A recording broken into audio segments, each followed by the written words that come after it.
मनुष्य का मन कुछ ऐसा बना है कि भरता नहीं, और मनुष्य को मन के भरने की जो दौड़ है वही संसार है।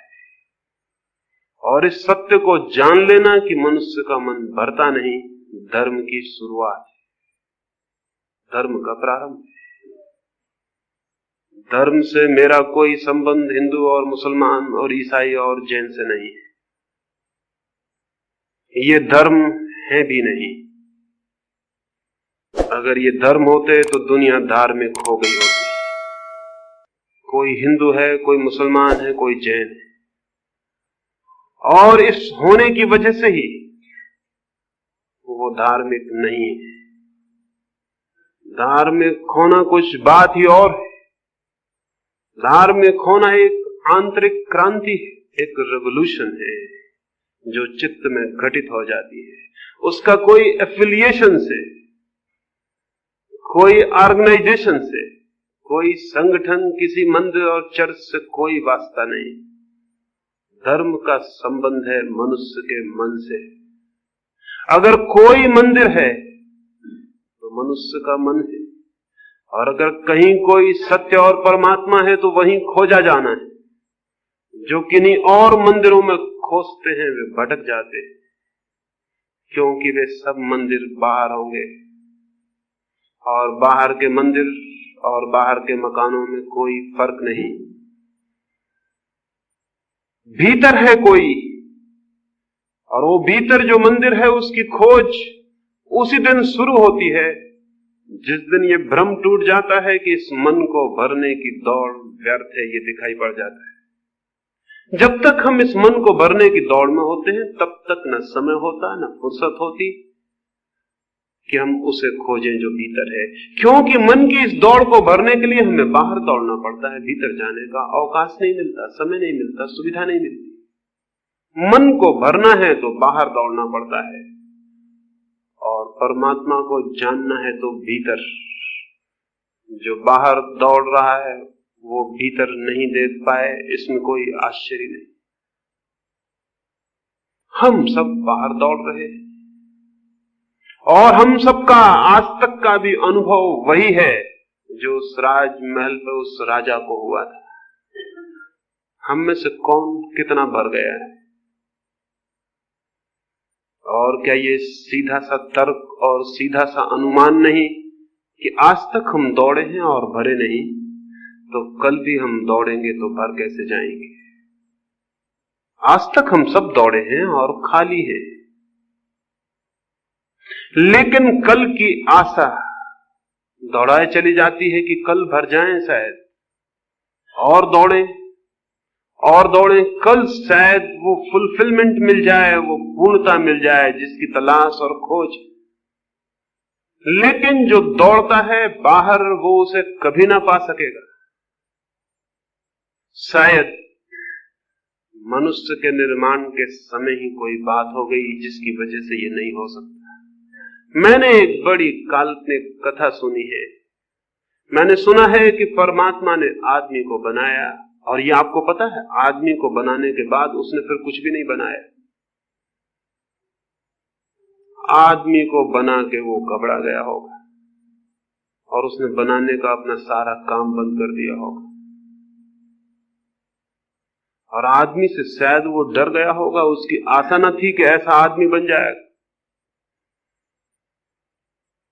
और शायद पुरानी कथा है, वो इतना डर गया अपने ही बनाए हुए आदमी से, उसने देवताओं से पूछा कि आज नहीं कल ये आदमी मुझे परेशान करने लगे, मुझे कोई छिपने की जगह बता दो जहां मैं छिप जाऊं और ये आदमी मुझे न खोज सके। तो अलग अलग सुझाव आए, बड़े प्रस्ताव आए। किसी ने कहा दूर हिमालय में पहाड़ों में छिप जाओ। परमात्मा हंसा और उसने कहा जो आदमी है हिमालय इसके लिए बहुत दूर नहीं है, ये वहां पहुंच जाएगा। किसी ने कहा चांद तारों में छिप जाओ। परमात्मा ने कहा थोड़ी बहुत देर छिपे रह सकते, लेकिन यह आदमी जैसा मैंने बना लिया है ये वहां पहुंच ही जाएगा। फिर किसी ने उससे कहा फिर एक ही रास्ता है, इसी आदमी के भीतर छिप जाओ। परमात्मा राजी हो गया। ये सुझाव उचित और बड़ी समझदारी का था, क्योंकि आदमी और सब जगह ढूंढेगा, शायद ही उसे ख्याल आए कि उसके भीतर भी ढूंढने को कुछ है। कहानी तो काल्पनिक है, लेकिन बात बड़ी सच है। आदमी ढूंढता है बाहर, और जिसे पाना है वो है उसके भीतर। इसलिए जितनी खोज बढ़ती है उतना ही खोता चला जाता है। उल्टा ही होता है, खोज होती है ज्यादा और पाता है कि खो गया हूं। सिकंदर हिंदुस्तान की तरफ आता था। रास्ते में उसे एक फकीर मिला, डायोजनीस। बड़ी खबर थी उस फकीर की, बड़ा अनूठा वो आदमी था। एक छोर पर सिकंदर था तो दूसरे छोर पर वो था। सिकंदर ने राह से चलते वक्त सोचा कि मिलता चलूं डायोजनीस को भी, बड़ी खबर सुनी है इस आदमी की। नंग धड़ंग नंगा ही वो रहता था, एक छोटे से टीन के पोंगरे में पड़ा रहता था। टीन का एक गोल पोंगरा था, उसे धक्के दे के किसी भी दूसरे गांव में ले जाना आसान था। वो उसमें ही सोता, उसमें ही रहता। वो दोनों तरफ से खुला था, कोई द्वार दरवाजे न थे। सिकंदर ने खबर भेजी, खबर पहुंचाई कि जाके कह दो कि महान सिकंदर मिलने आता है। डायोजनीस अपने उस पोंगरे के बाहर सुबह की धूप लेता था, सर्दी के दिन थे। वो हंसने लगा और उसने कहा, जाओ कह देना सिकंदर को, जो खुद को महान समझता है उससे छोटा दूसरा आदमी नहीं। वे सिपाही बोले, बड़ी भूल की बात कह रहे हो। इसका एक ही नतीजा हो सकता है कि गर्दन तुम्हारे सिर से अलग कर दी जाए। डायोजनीस ने कहा, जाओ और कह देना। बड़ी कठिन है ये बात, क्योंकि जिस गर्दन को मेरी कोई अलग कर सकता है उसे बहुत देर पहले मैं खुद ही अलग कर चुका हूं। कह दो सिकंदर से, बहुत मुश्किल है ये बात, तलवार काम नहीं कर सकेगी, क्योंकि जिस शरीर को वो समाप्त करेगा मैं जान चुका हूं कि वो मैं नहीं। खबर ये सिकंदर को कर दी गई होगी। सिकंदर आया और उसने डायोजनीस से कहा, बहुत खुश हूं तुम्हारी बातों से, तुम्हारी हिम्मत और साहस से। तुम अकेले आदमी हो जिसने सिकंदर को जवाब दिया है, तो मैं खुश हूं। डायोजनीस ने कहा, लेकिन मैं बहुत दुखी हूं। तुम्हें देखकर मेरे मन में बड़ी दया आती, बहुत दुख होता। तुम पागल हो। सिकंदर ने पूछा, क्या है मेरा पागलपन? डायोजनीस ने कहा, महीनों से देखता हूं फौजें चली जा रही हैं, क्या इरादे हैं, क्या करना चाहते हो? इतने हथियार, इतने घोड़े, इतने सैनिक, ये क्या हो रहा है? कहां जा रहे हो? ये तोपें कहां जा रही? सिकंदर ने कहा, मेरा इरादा एशिया माइनर को जीतने का। डायोजनीस ने पूछा, और उसके बाद? सिकंदर ने कहा, उसके बाद हिंदुस्तान। और डायोजनीस ने पूछा, उसके बाद? सिकंदर ने कहा, पूरी दुनिया। डायोजनीस ने पूछा, उसके बाद? सिकंदर ने कहा, फिर मैं विश्राम करूंगा, आनंद से विश्राम करूंगा। डायोजनीस बोला, बड़े पागल हो, इसलिए मैंने कहा मैं अभी विश्राम कर रहा हूं, आ जाओ और विश्राम करो, इतनी दौड़ की क्या जरूरत है? अगर अंत में विश्राम ही करना है तो इतनी दौड़ की क्या जरूरत है? और अगर अंत में अपने पर ही लौटना है तो इतनी सारी दुनिया के भ्रमण करने की क्या जरूरत है? कहते हो आखिर में अपने पर लौट आऊंगा, अपने घर और विश्राम करूंगा, तो इतनी दौड़, नाहक समय खो रहे हो, इतनी देर और विश्राम कर ले सकते हो। और फिर मेरे झोपड़े में 2 किला काफी जगह है, आ जाओ, जैसा मैं विश्राम कर रहा हूं तुम भी करो। सिकंदर ने कहा कि बात तो तुम्हारी ठीक मालूम पड़ती है, लेकिन मैं अब आधी यात्रा पर निकल आया, अब 20 से लौटना उचित नहीं। डायोजनीस बोला, तुम्हें पता है आज तक किसी आदमी की यात्रा पूरी नहीं हुई, हर आदमी को बीच यात्रा से लौट जाना पड़ता, और तुम भी बीच यात्रा से लौट जाओगे। स्मरण रखना, वो क्षण नहीं आएगा जब तुम विश्राम कर सको, क्योंकि वो चित्त तुम्हारा नहीं है जो विश्राम और आनंद को जान ले, और तुम बीच में ही टूट जाओगे, समाप्त हो जाओगे। यात्रा तो नहीं होगी पूरी, तुम पूरे हो जाओ। और यही हुआ। सिकंदर भारत से वापस लौटते वक्त घर तक नहीं पहुंच पाया, बीच में समाप्त हो गए। फिर तो बड़ी अजीब एक और घटना घटी, और वो ये कि जिस दिन सिकंदर की मृत्यु हुई, संयोग की बात उसी दिन डायोजनीस की भी मृत्यु हुई। और सारे यूनान में एक कहानी प्रचलित हो गई कि मरने के बाद दोनों बैतरणी पर मिल गए स्वर्ग में। जब वो बैतरणी पार करते थे, नदी पार करते थे स्वर्ग के प्रवेश के लिए, तो वहां उनका मिलना हो गया। वो एक ही दिन मरे थे, सिकंदर थोड़ी देर पहले मरा था और डायोजनीस थोड़ी देर बाद। सिकंदर आगे था, डायोजनीस पीछे था। पैरों की आवाज सुन के और किसी के हंसने की आवाज सुन के सिकंदर को ख्याल आया, यह हंसी तो पहचानी हुई मालूम पड़ती। लौट को उसने देखा, हैरान होगा, वही फकीर था। और तब सिकंदर बहुत डर आया। उसकी कल्पना न थी कि इस आदमी से फिर मिलना हो जाए। उसकी घोषणा सच साबित हुई थी, यात्रा अधूरी समाप्त हो गई थी, और सिकंदर ने दुनिया तो जीत ली थी लेकिन विश्राम नहीं कर पाया।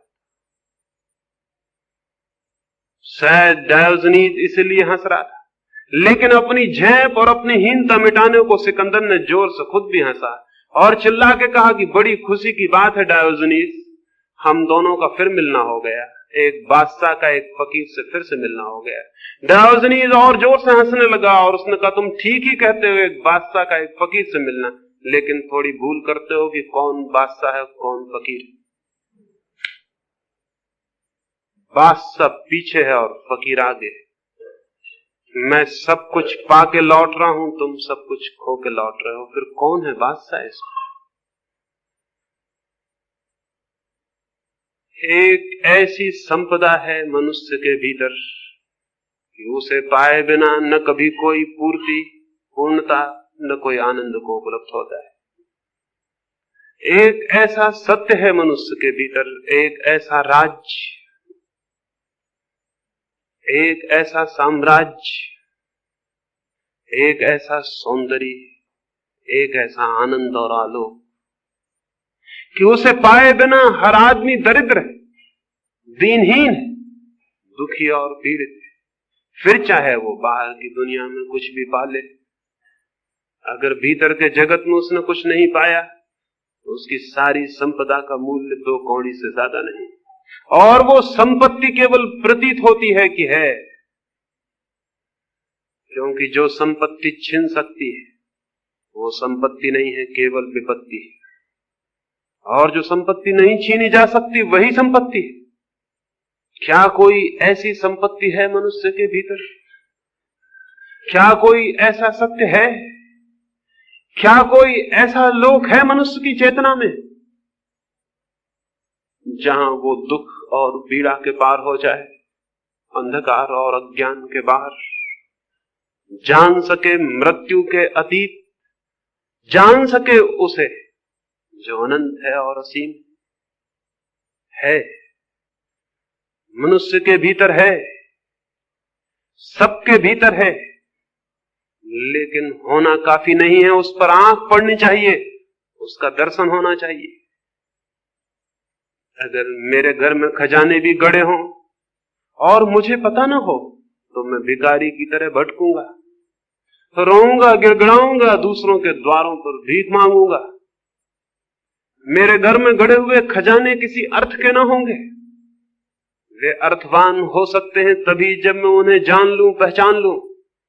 एक बहुत बड़े महानगर में एक भिक्षु मर गया। वो जिस जमीन पर 30 वर्षों से भीख मांगता रहा बैठकर, जहां उसने अपने गंदे चीथड़े फैला रखे थे और 30 वर्षों की गंदगी फैला रखी थी, वो मर गया तो पड़ोस के लोगों ने उसकी लाश को तो फेंकवा दिया। और चूंकि उस भिखारी ने 30 वर्षों तक गंदगी की थी उस जमीन पर, उन्होंने सोचा ऐसे थोड़ा खोद के इसकी जमीन साफ करवा दे। वे हैरान रह गए, जहां उन्होंने खोदा वहां खजाने गड़े थे, और वो भिखारी उन्हीं के ऊपर बैठकर जीवन भर भिक्षा का पात्र फैलाए बैठा रहा और भीख मांगता रहा।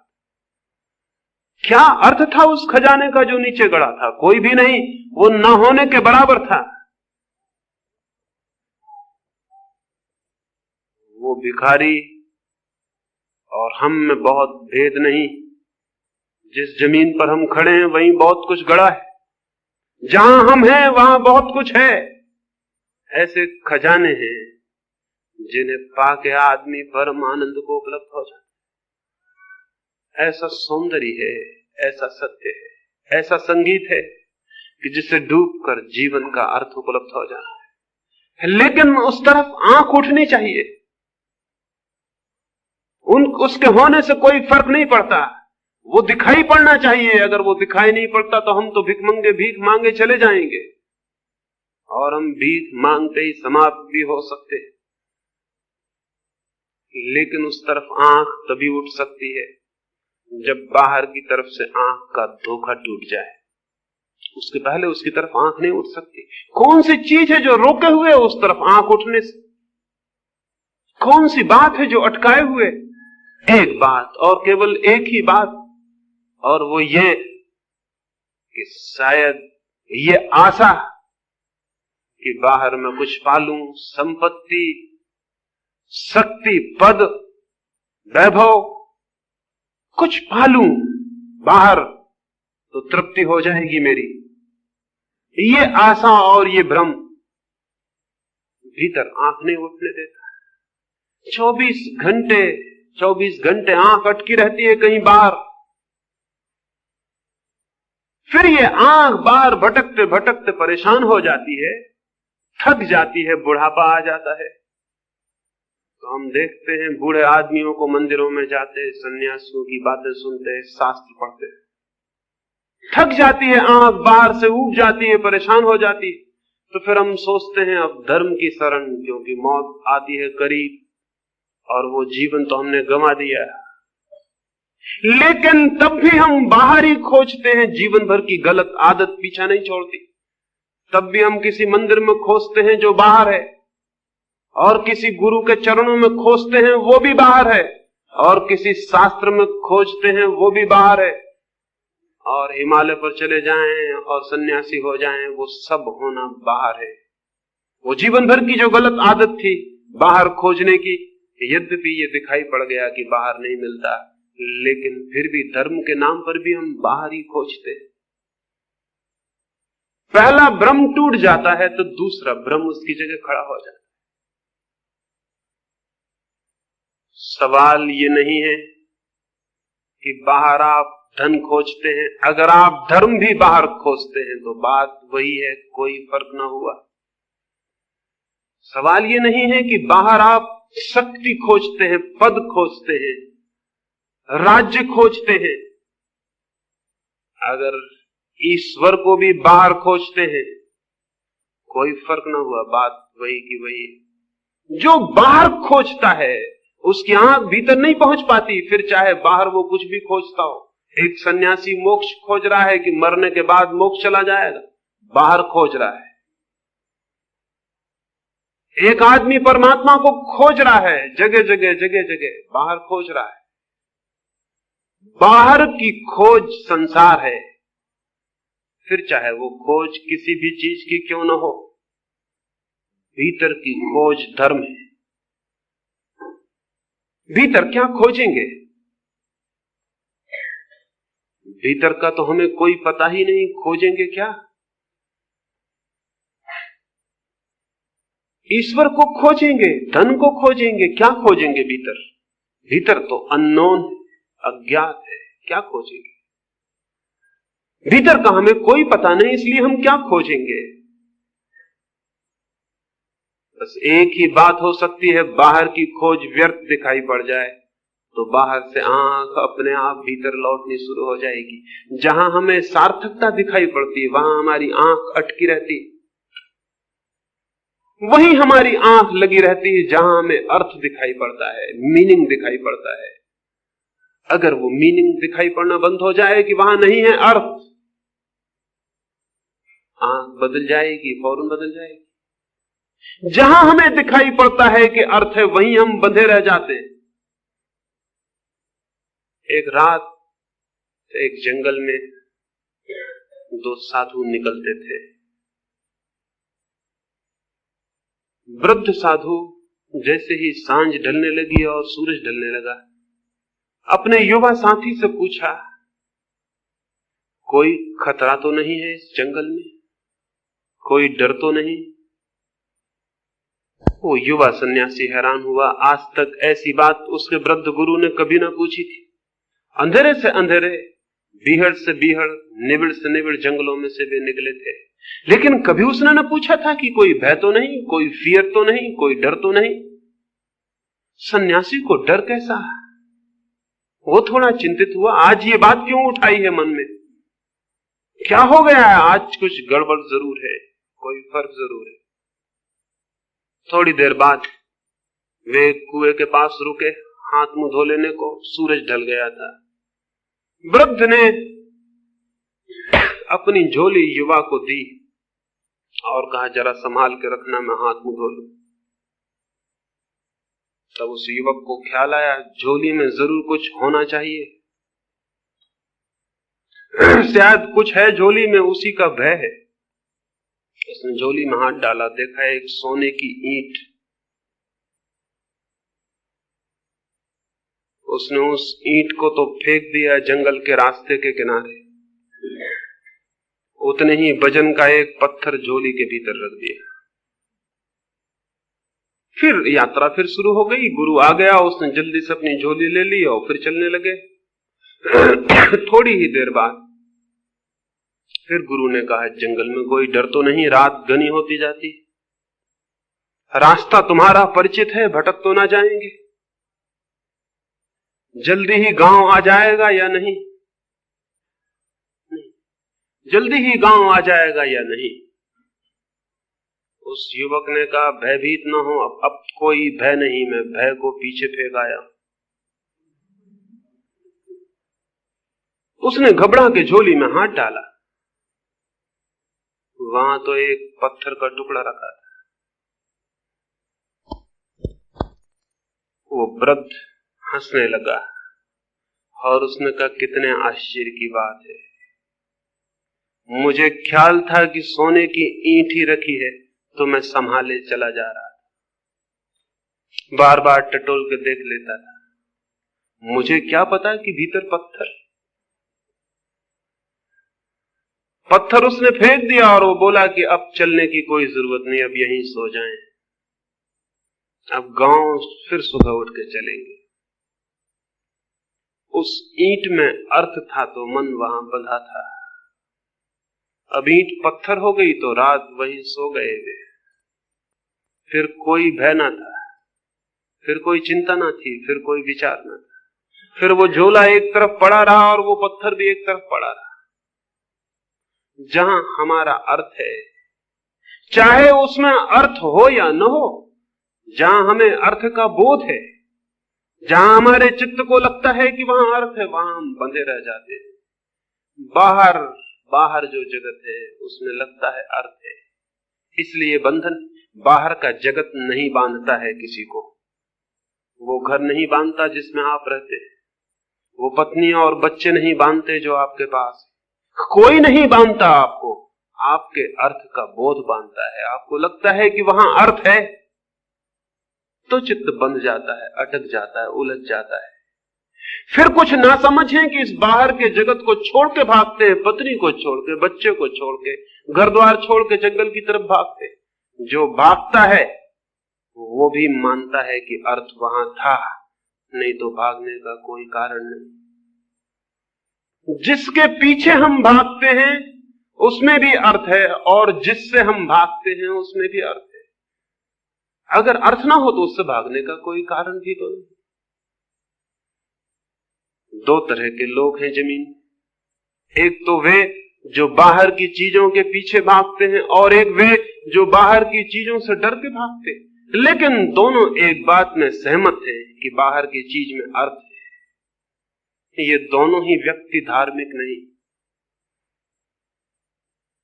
ये ग्रस्त धार्मिक नहीं जो घर में रह रहा है, और वो सन्यासी धार्मिक नहीं जो घर छोड़ के भागता है। इन दोनों का जहां तक इस बात का संबंध है कि बाहर अर्थ है, ये दोनों सहमत और राजी हैं। ये एक ही आदमी की दो शक्लें, ये एक ही आदमी के दो पहलू। ये एक ही दृष्टि के दो रूप हैं, ये भिन्न दृष्टि नहीं है। भिन्न दृष्टि तो उसकी है जिसे बाहर अर्थ दिखाई पड़ना बंद हो जाता है, तो न तो वो बाहर की चीजों के पीछे भागता है और न उनसे डर के भागता है। उसका भागना, उसका दौड़ना बंद हो जाता है। न तो वो धन के पीछे भागता है और न धन को छोड़ के भागता है। एक बहुत बड़े सन्यासी के पास में था, लोगों ने कहा उनके सामने अगर कोई रुपए पैसे ले जाए तो वो आंख बंद कर लेते। तो मैंने कहा फिर रुपए पैसों से उनका लगाव जारी है, उनका संबंध कायम, रुपए पैसों पर उनकी नजर है। नहीं तो आंख बंद करने का क्या कारण, कौन सी वजह? अगर कोई आदमी स्त्री को देख के आंख बंद कर लेता हो, समझ लें उसकी आंख स्त्री पर है, नहीं तो आंख बंद करने की क्या वजह, भागने की क्या वजह है, डरने की क्या वजह है? कोई स्त्री से थोड़ी डरता है, कोई स्त्री पुरुष से थोड़ी डरती है अपने भीतर छिपे हुए भाव से, डरता है व्यक्ति अपने भीतर छिपी हुई कामना से। वो वहां मौजूद है इसलिए डर है, इसलिए आंख बंद करते। और आंख बंद करने से वो मिटेगा जो आंख के भीतर। आंख बंद करने से उसका क्या संबंध? कोई भी संबंध नहीं। आंख खुली हो या बंद हो, जो भीतर है वो भीतर है। तो हम धन के पीछे भागें कि धन छोड़ के भागें, हम राज्य को पकड़ें या राज्य को छोड़ें, दोनों हालत में हम वही हैं, कोई फर्क नहीं है। सन्यास के भ्रम ने, इस बात के भ्रम ने कि जो बाहर को छोड़ के भागता है वो धार्मिक है, जमीन पर धर्म को नहीं आने दिए। ये बात बिल्कुल ही भ्रामक है। ये वही आदमी है जो चीजों के पीछे भाग रहा था, ये वही आदमी है, बिल्कुल वही, जो चीजों को छोड़ के भाग रहा है। इसके भीतर कोई भी क्रांति नहीं हो गई। एक गांव में एक वृद्ध दंपति था, पति था और पत्नी थी, और दोनों न तो भीख मांगते और न ही कोई बड़ा व्यवसाय करते थे। लकड़ियां काट लाते थे जंगल से, बेच देते, जो पैसा आ जाता संध्या तक, जो थोड़ा रूखा सूखा खाने को मिल जाता खा लेते, और जो बच जाता वो संध्या बांट देते। रात्रि फिर दरिद्र होकर सो जाते, सुबह फिर वही लकड़ी काट लाते। एक दिन वर्षा थी, दूसरे दिन भी वर्षा, और तीसरे दिन भी अचानक वर्षा आ गई थी। 3-4 दिन उन्हें भूखे ही रह जाना पड़ा, और चौथे दिन जब सूरज निकला और धूप निकली तो वे जंगल गए। 4 दिन के भूखे, बूढ़े, कमजोर, बामुश्किल उन्होंने लकड़ियां काटी, और उन लकड़ियों को काट के उनकी मौलियां बना के लौटे। पति आगे था, पत्नी थोड़े पीछे थी। रास्ते पर देखा उसने कि एक थैली पड़ी है, कुछ असरफियां बाहर पड़ी हैं सोने की, उस थैली के भीतर। उसके मन को ख्याल आया, पति को ख्याल आया, मैंने तो स्वर्ण को जीत लिया, मैंने तो धन पर विजय पा ली, मैंने तो त्याग कर दिया है पूरा, लेकिन पत्नी का क्या भरोसा? पतियों को कभी भी पत्नियों पर कोई भरोसा नहीं है, उसको भी नहीं था।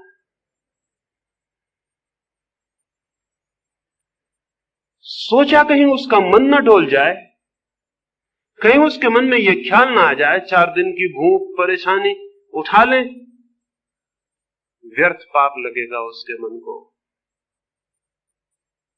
कमजोर होती हैं स्त्रियां, सोचा ऐसा उसने। ऐसा अपने आप को मजबूत सोचने के लिए सुविधा होती है, दूसरे को कमजोर सोच लेना। तो उसने जल्दी से उस असरफी और थैली को गड्ढे में सरका के मिट्टी डाल दी।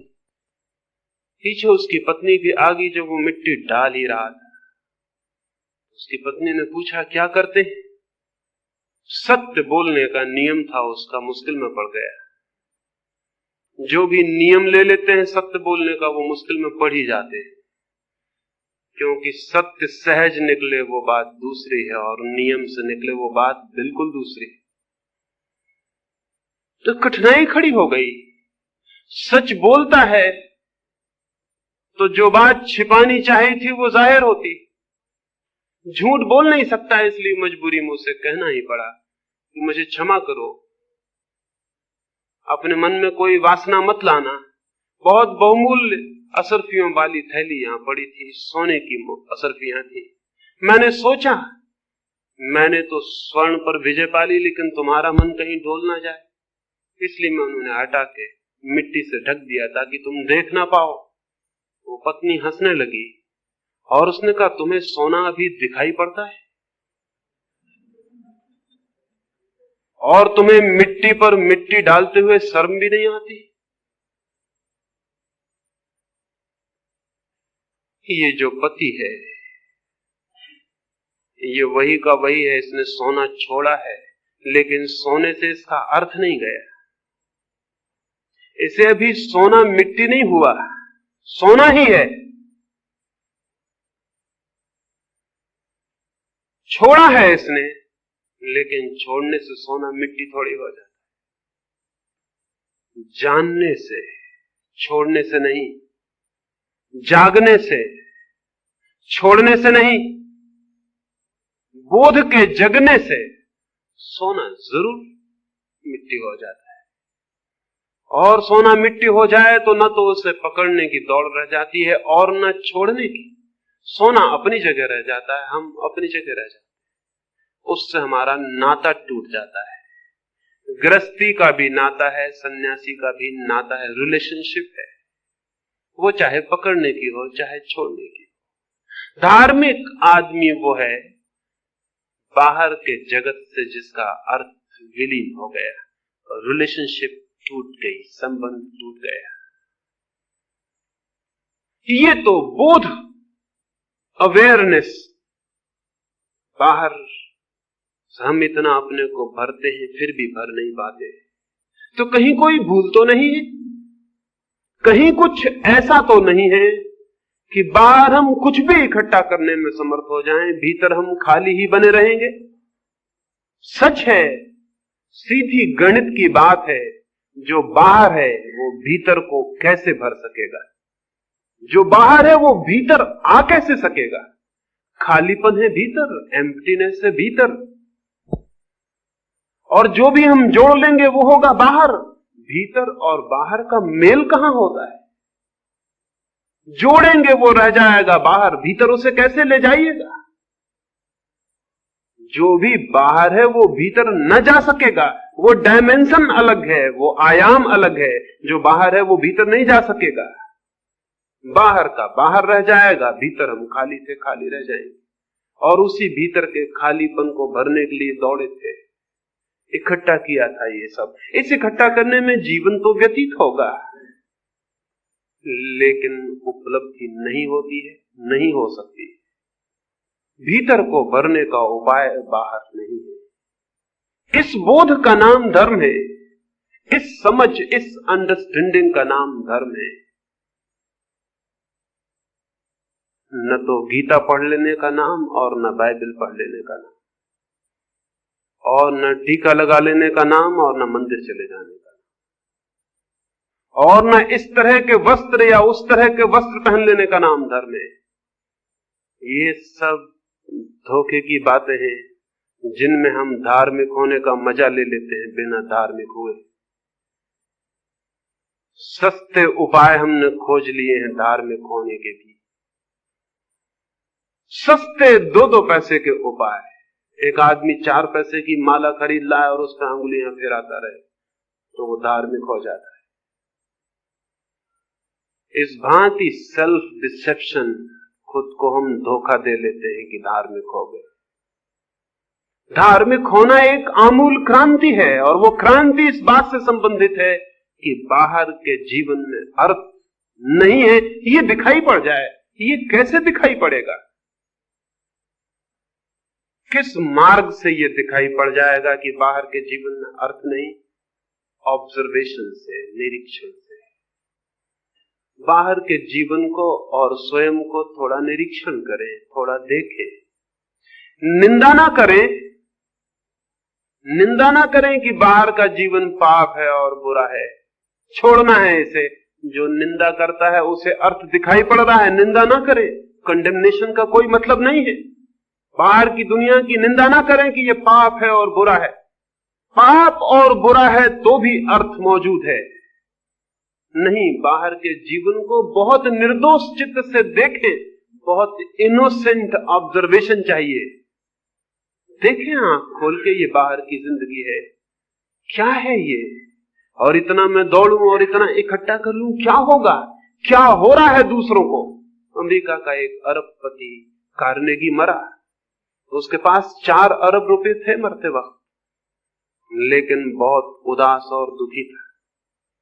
उसकी जीवन कथा लिखने वाले लेखक ने उससे पूछा, आप तो तृप्त होंगे, अपने ही जीवन में अकेले अपने श्रम से 4 अरब रुपए आपने खड़े किए। कार्नेगी ने कहा, तृप्त? मेरे इरादे 10 अरब रुपए इकट्ठे करने के। मैं एक असफल आदमी हूं। क्या आप सोचते हैं कार्नेगी को 10 अरब रुपए मिल जाते तो सफल आदमी हो जाता? हम जानते हैं जिनको 10 अरब मिलते हैं वो भी सफल नहीं मानते अपने को, क्योंकि यदि वो सफल मान लें तो आगे की दौड़ बंद कर दें। लेकिन नहीं, 10 अरब के बाद भी दौड़ जारी रहती है। सफलता नहीं आई, नहीं तो दौड़ बंद हो जाती, सफलता आती तो दौड़ रुक जाती। कभी किसी की दौड़ रुकते देखी है? 10 अरब मिल जाते कार्नेगी को तो उसे पता भी नहीं चलता कि उसके सपने 100 अरब के कब हो गए। चुपचाप अंधेरे में सपने आगे बढ़ जाते हैं। जितना हम पा लेते हैं उससे बहुत आगे हमारे सपने खड़े हो जाते हैं। आकाश के क्षितिज की भांति, होरिजन की भांति दिखता है कि जमीन को छू रहा है, यही पास, यही सूरत के बाहर जमीन को छू रहा है आकाश चारों तरफ से। बढ़े बढ़े थोड़ा तो पाएंगे वो आकाश भी हटता चला जा रहा है, सूरत बहुत पीछे छूट जाएगा और आकाश को जमीन छूने की जो रेखा है वो उतने ही दूर रहेगी जितने तब थी जब हम नहीं चले थे। कितना ही चल लें वो उतने ही दूर रहेगी। असल में आकाश जमीन को कहीं छूता ही नहीं, नहीं तो फासला पूरा हो सकता है। चित्त की जो क्षितिज रेखा है आकांक्षा की, आशा की, वो भी कहीं पूर्ति को छूती नहीं, नहीं तो पूरी हो सकती है। बच्चों की एक छोटी कथा है। अलाइस नाम की लड़की परियों के देश में पहुंच गई। जब वो परियों के देश में पहुंची, जमीन से चलते चलते बहुत थक गई। आकाश में पहुंच गई तो बहुत थकी हुई थी, जमीन से चलना। छोटी बच्ची, भूख प्यास लगाई थी उसे। वहां जाके उसने देखा शीतल ठंडी हवाएं बहती हैं, बड़ी सुंदर जगह है, पर भूख उसे जोर से लगी है। चारों तरफ आंखें दौड़ाई, देखा थोड़ी ही दूर पर, जरा से फासले पर, 100 कदमों की दूरी पर परियों की रानी खड़ी है। उसके हाथ में फलों के, मिठाइयों के थाल, और वो रानी उसे बुला रही है कि अलाइस आ, उसे इशारा कर रही। अलाइस ने दौड़ना शुरू की। सुबह थी तब सूरज निकल रहा था। वो भागी, 100 ही कदम का फासला था, 2 क्षण का फासला था, लेकिन भागी सूरज ऊपर चढ़ने लगा और वो घबरा गई। वो भागती जा रही है, रुक के देखती जाती है, फासला उतना ही है, डिस्टेंस उतना है। वो रानी अब भी खड़ी दरख्त के नीचे, हाथ में उसके फलों के थाल, और वो इशारा करती है आओ। उसकी आवाज सुनाई पड़ती है कि आ जाओ अलाइस। वो फिर भागती है, सूरज ऊपर आ गया, धूप कड़ी हो गई, थक गई, पसीने से भर गई। उसने रुक के खड़े होकर चिल्ला के पूछा ये क्या मामला है? सुबह से दोपहर हो गई दौड़ते दौड़ते, फासला छोटा मालूम पड़ता है, लेकिन मैं दौड़ती चली जा रही हूं और तुम उतने ही दूर हो जितनी दूर थी। उस रानी ने कहा ये मत सोचो, जो सोते हैं, जो सोचते हैं वो मुश्किल में पड़ जाते हैं, दौड़ो। सोचने वाला मुश्किल में पड़ जाता है, उसने कहा दौड़ो। दौड़ने वाला पहुंचता है, सोचने वाला मुश्किल में पड़ जाता है। उसको भूख लगी थी, वो फिर दौड़ने लगी। सूरज ढलने को आ गया, सांझ हो गई। वो अलाइस थक के गिर पड़ी। फासला उतना का उतना था। उसने चिल्ला के पूछा, रानी ये कैसी दुनिया है तुम्हारी? सुबह से सांझ हो गई मेरे दौड़ते दौड़ते, ये रास्ता कहीं ले जाता नहीं, तुम तक पहुंचाता नहीं, फासला उतना है और अब तो अंधेरा भी उतरने लगा। उस रानी ने कहा, पागल लड़की, तुझे शायद पता नहीं, दुनिया में कोई रास्ता किसी को कहीं नहीं पहुंचा। सुबह जन्म के सूरज के साथ आदमी जहां अपने को पाता है, मृत्यु की संध्या वहीं पाता है, फासले उतने ही रहते हैं।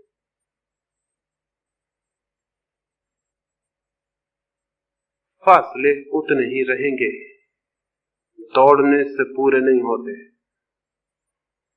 इसका ऑब्जर्वेशन चाहिए, इसका निरीक्षण चाहिए कि हम आंख खोल के चारों तरफ देखें।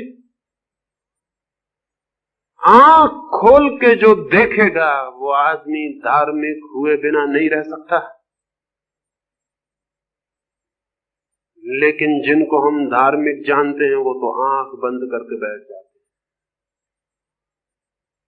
आंख बंद करने में धर्म नहीं, आंख ठीक से पूरी खोलने में धर्म है। आंख बंद करना एक तरह की मौत है। आंख बंद करना एक तरह की सुसाइड है, आत्महत्या है।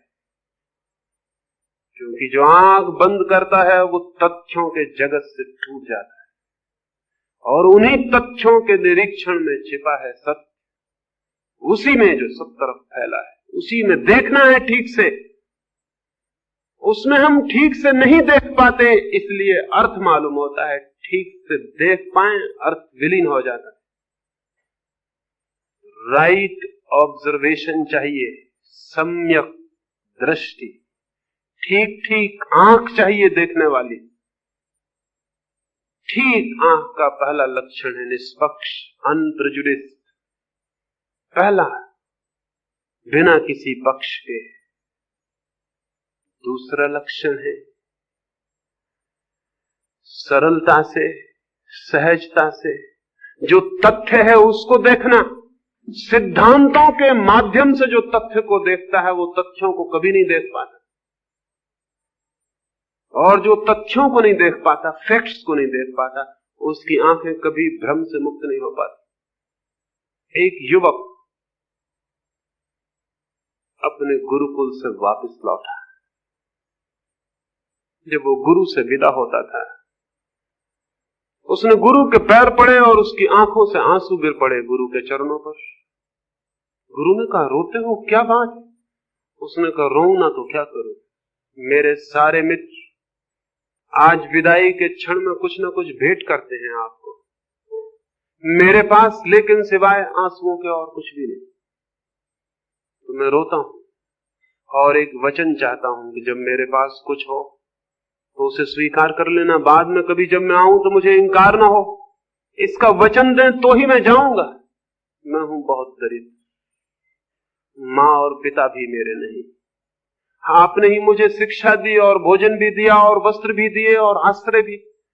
मेरे पास कुछ भी नहीं है देने को, सब कुछ आपका ही है जो मैं हूं। तो किसी दिन अगर मैं कुछ ले आऊं तो वो स्वीकृत होगा, ये वचन दे दे। गुरु ने बहुत कहा, आंसुओं से बड़ी और कोई भेंट नहीं और प्रेम से बड़ा कोई सम्मान नहीं, लेकिन फिर भी तू नहीं मानता तो तेरी मर्जी, मेरे द्वार तेरे लिए हर चीज के लिए खुले हैं, तू कभी भी आ। वो युवक वहां से चला, देश की राजधानी में पहुंचा। उसी संध्या अपने एक मित्र के घर मेहमान हुआ। रात उसे करवटें बदलते देख के उसके मित्र ने पूछा, बेचैन मालूम होते हो बहुत, क्या बात है? उसने कहा, बेचैनी एक ही है, जिस गुरु के पास बहुत कुछ पाया उसे मैं भेंट भी न कर सका, कुछ भी भेंट न कर सका। उसके मित्र ने पूछा, क्या भेंट करना चाहते हो?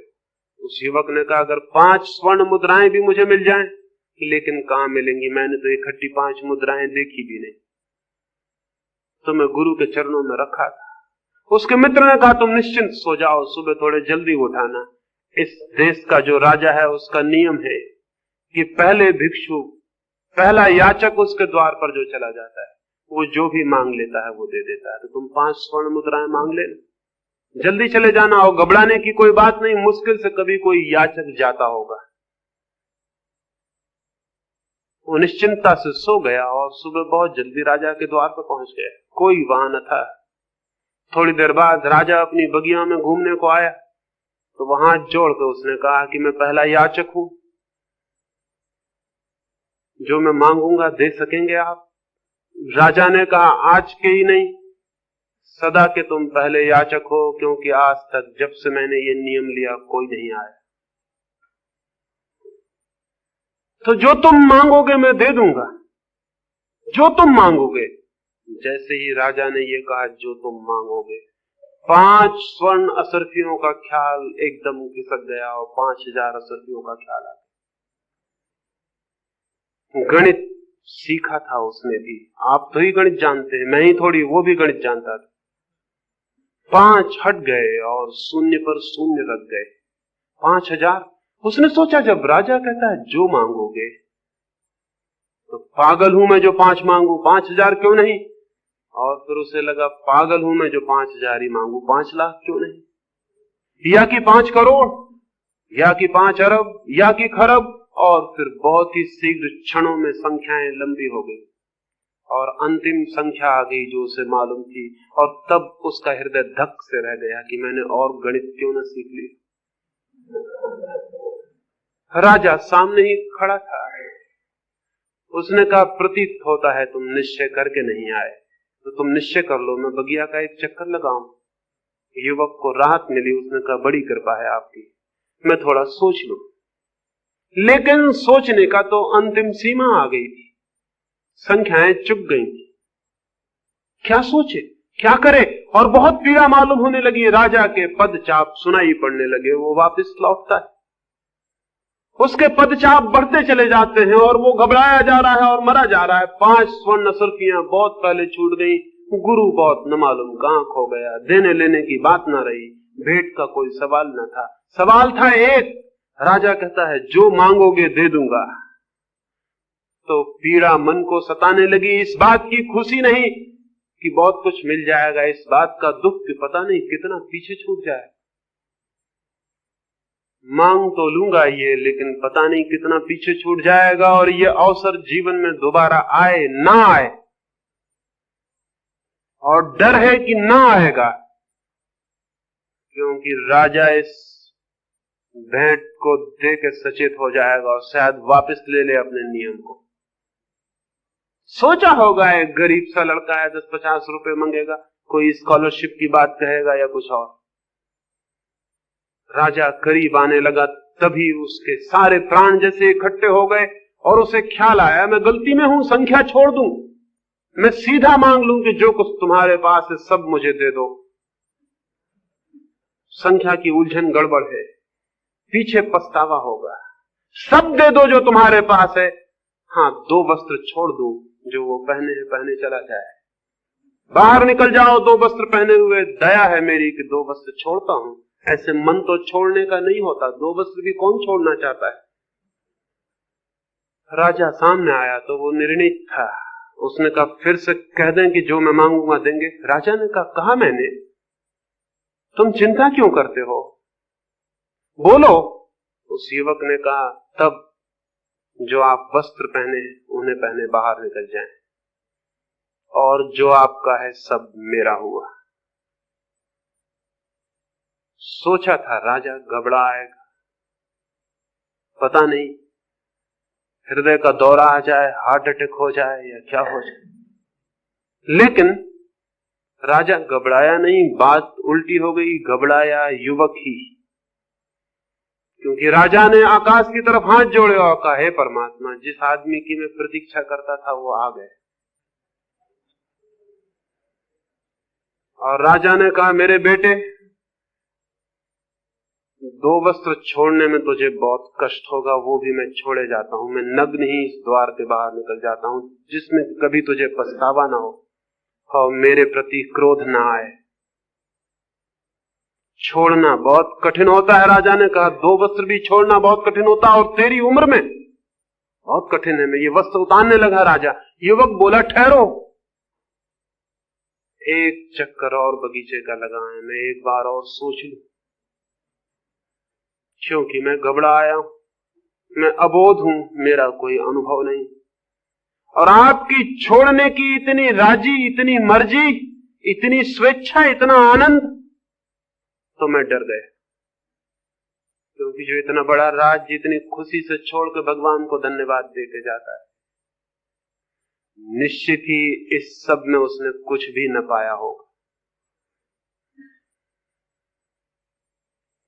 जब वो अपने जीवन को व्यर्थ कर लिया आपने, और आप बूढ़े हो आए, और आपके सारे केस शुभ्र हो गए, और आपके चेहरे पे झुर्रियां आ गई, और जीवन आपसे विदा हो गया, और आप इस सब के बीच कुछ न पा सके, तो क्षमा करें, अभी मेरे पास जीवन है, मैं वहां खोजूं जहां कुछ मिल सकता है।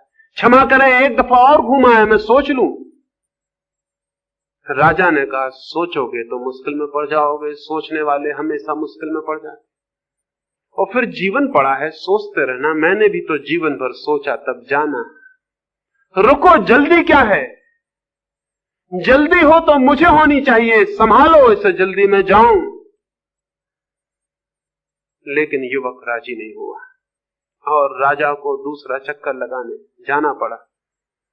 और जैसा कि राजा को ज्ञात था वही हुआ, लौटकर युवक वहां नहीं था। वो अपनी 5 स्वर्ण मुद्राएं भी बेचारा छोड़ गए। इसे मैं कहता हूं ऑब्जर्वेशन, इसे मैं कहता हूं निरीक्षण। उस युवक ने कुछ देखा, निरीक्षण किया। उसके पास आंख थी, वो राजा के आर पार देख गया, राजा की सारी संपत्ति के आर पार देख गया।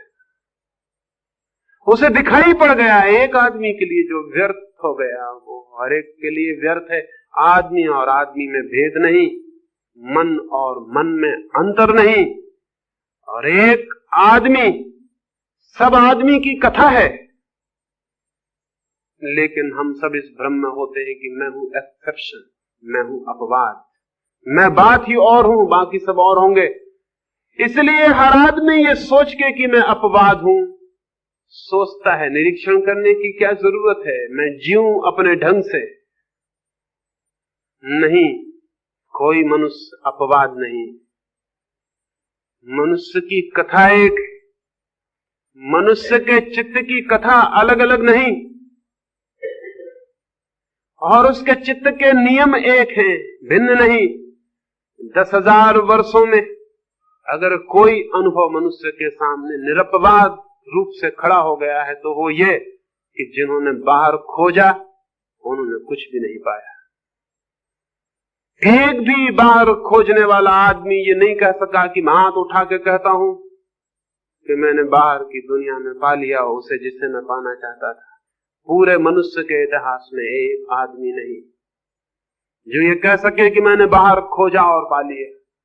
और दूसरी बात भी इतनी ही निरपवाद सत्य है, जिसने भीतर खोजा उनमें से भी एक भी आदमी ऐसा नहीं जिसने कहा हो मैंने भीतर खोजा और नहीं पाया।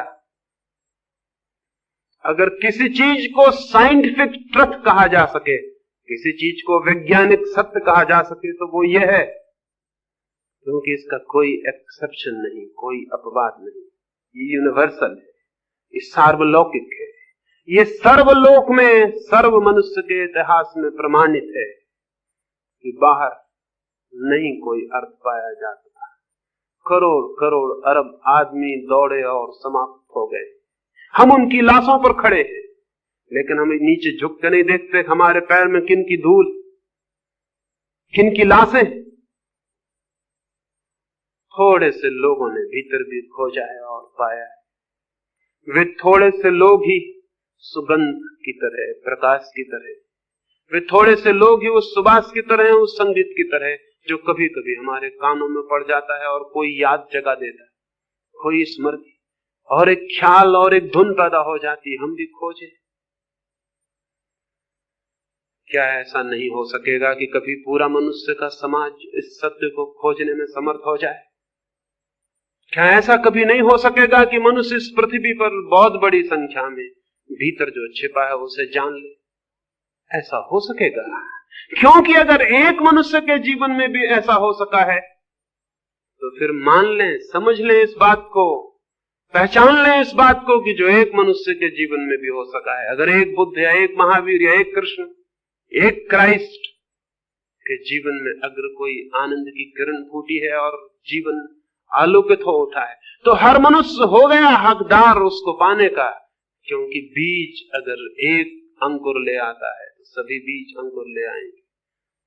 अगर एक मनुष्य के भीतर ऐसी परमात्मा की सुगंध उठाती है तो हर मनुष्य की संभावना हो गई, ये पोटेंशियलिटी हो गई, उसके भीतर भी ये संभावना प्रकट हो सकता है किसी दिन जमीन पर ऐसा दिन, ऐसा लोक, बहुत अधिक लोगों के जीवन संगीत और प्रेम और प्रकाश से भर जाएं।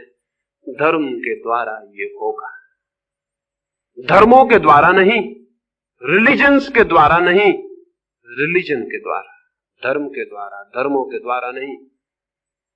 और ये भीड़ धर्मों की तो बाधा बनी है, ये विदा हो जानी चाहिए।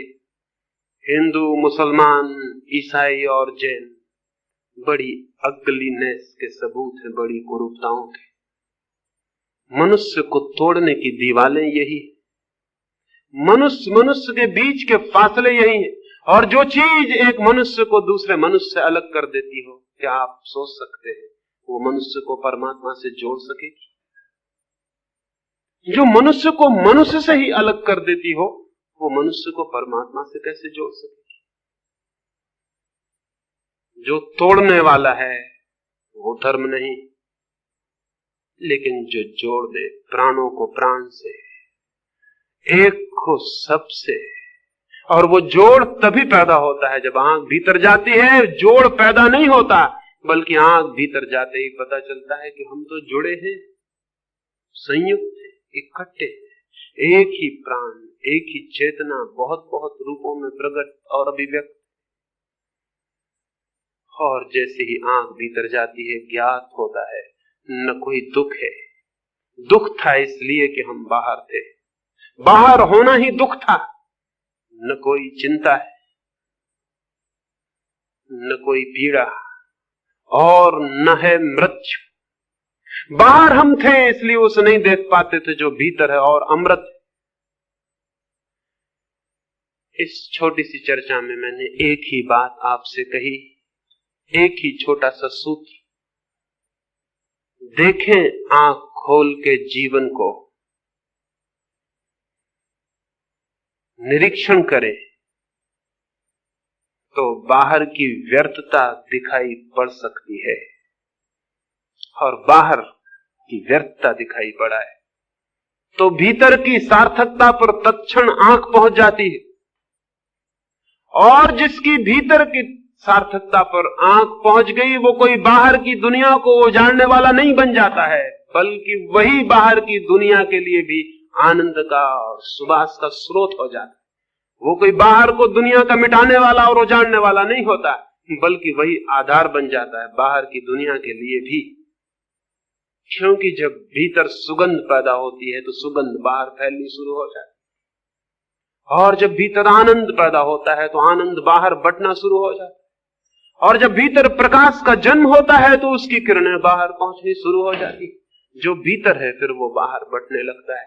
इसलिए जो स्वयं को जानता है और जो धर्म में जीता है, वो संसार को उजाड़ता नहीं, बल्कि उसके लिए तो सारा संसार ही परमात्मा हो जाता है।